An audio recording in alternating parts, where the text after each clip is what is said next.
Uy! May sinasabi. Ano sasabi mo? Matanda ka na, Snow. Yung kabaho mo, kunin mo na. Yun one yan ha, may dodotel. Pero coach, ano prediction mo? Babaksak niya ba si Ikaw? Hey guys, kamusta magandang hapon? Dito naman tayo sa gym na pinagtitrainingan ni Carlos Finiquito. Ang nagtataka lang ako, kala ko nandito ka na, maaga pa, silver po. Saan ka na? Nandito ako sa Olympic Boxing Gym dito sa Binyan. Pasukan na natin. Let's do this.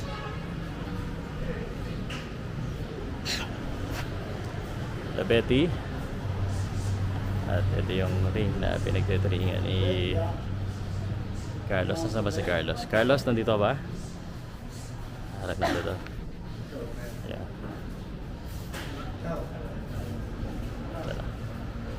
Coach ko ako ha. Ayos. Nasaan si Carlos Finiquito. Hindi na ako may kasabay niya. Rio. Kasama ni ano yung yung kalaban ni Sitko. Oo. Para dalawa team sa kabila, team din dito. Yung pinopromote ni ano ni Snow. Coach, ikaw muna ako sa ko. So, sumasabay siya sa ganyan sa lahat ng kung ano yung training ng boksingero. Ginagaya mo lahat. Para, di ba, boxing ang laban. Kahit basketball player siya ngayon, boxing lalabanan niya. Kaya susunod sa amin. Coach, Maganda. Coach, matatanong agad kita kasi alam ko, lagi ako nanonood ng amateur eh. Ang unang tanong ko lagi, kumusta ang stamina naman? Ilang rounds sila? 3 rounds, di ba? 2 minutes, 3 rounds. Oo. Kaya naman. Kaya. Kasi sa'yo dito, na-score siya 4 rounds. Isang 5. 3 minutes, 2 minutes lang yung laban. Okay. So, ito guys, hindi ko alam kung ano yung tanong natin si coach kung ano yung agenda for today. Sana may sparring para makita natin kung ano talaga itsura ng sparring. But itong Ilobeto, maraming din mga boxers na nandito. May laban din. May laban ka sa undercard? Sino kalaban mo? Si Miko Kamingawan. Yung nasa undercard din na yung kakampi ni Snow? Ako. Tag team pala kayo? Paano ka bago ka lang? Bago lang po. Wala ka pa record? First fight? time na laban ko po. Sa Okay. pro. Pero sa amateur po, may laban na po ako. Ilan taon ka na? 18 po. Okay, sige bro. Kumusta si Carlos? Kumusta na ito? Maganda May po. kondisyon? Kondisyon. Ano sa tingin mo mangyayari sa laban nila? Kung mananalo po ito, malaki po tiwala ko gawa ng nakakasabay ko po sa training eh. Mananakot? Oo. Mananakot? Sigurado, okay.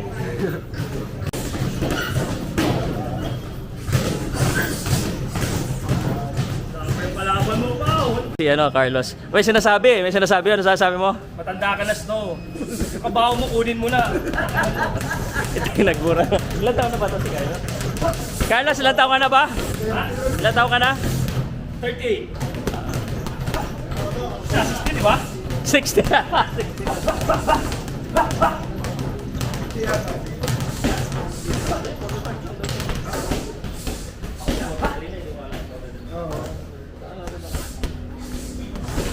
Nagpipiling lang. Nagkagayaan kayo ng pose eh. Ano na?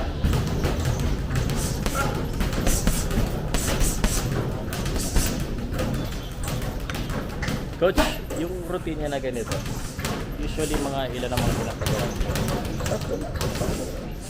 Isang laban. Pero yung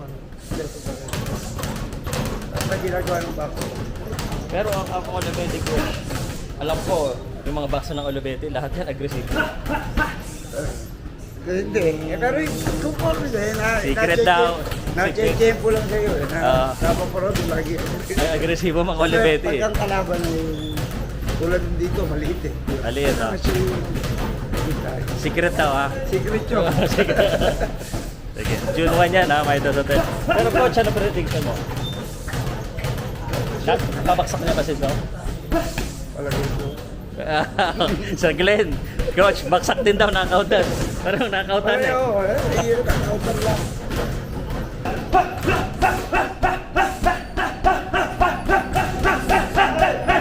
Uy! Pre, kasama sa panata natin na nasa gym tayo, overage, kailangan sabay na rin ang training. So, bro, kailan ka nagsimula mag-boxing nga? Gusto ko lang malaman. Nung college, Nagpa-boxing ka na nung college? hindi, kay Bato, pinapapunta sa Train, Nicolas train. Pido para Okay. So may special background training ako. ako. Okay lang, tempo. Okay, so nag-glitch na.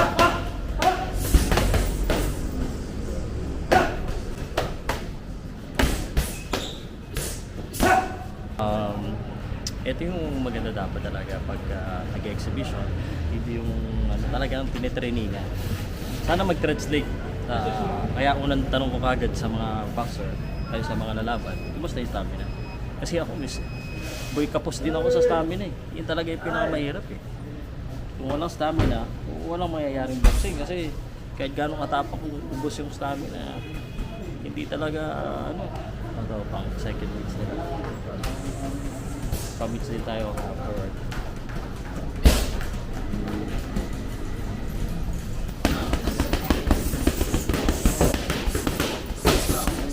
Ginagawa kaya tulad ko. Isa pa lang, hindi na ako, ma. Ayun na nga. Pero yung babaguhin mo pa, Ito na kayo po ako sa mga pala. dati talaga, hindi ka...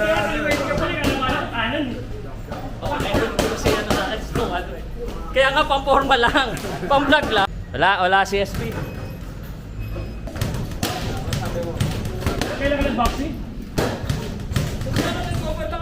Kailan ba nag-cover? Dati pa ako 2010, pero yung problema ko, 2019 lang. Alam mo, may pandemic lang pala. Bago nag-pandemic, nag-resign sa trabaho, kaya nagpunta. Pero mga ganun, 2010, sobrang gold lang ako. Kasi, nag-Jensen ako eh, sa Bali. Yung may sabungan doon, kung nanalo siya, yun yung ginagawang sabong. Kaya lahat ng bata doon, first time, pag may pangasahan, tutugan talaga. Pero alam ko sa bata doon. Galing mo, galing.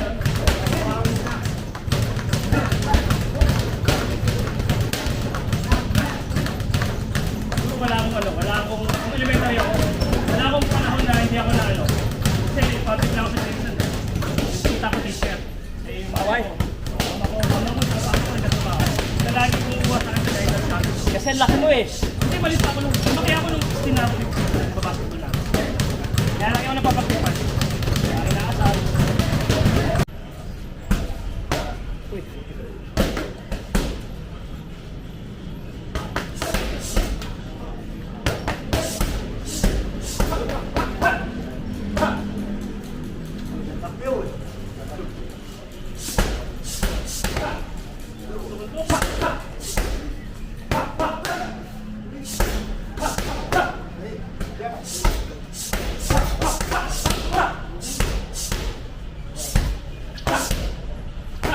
Take out.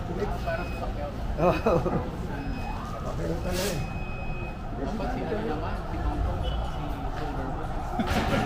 Papunta nga, papunta eh. Doon na yun, magkalaban pa rin. Ah.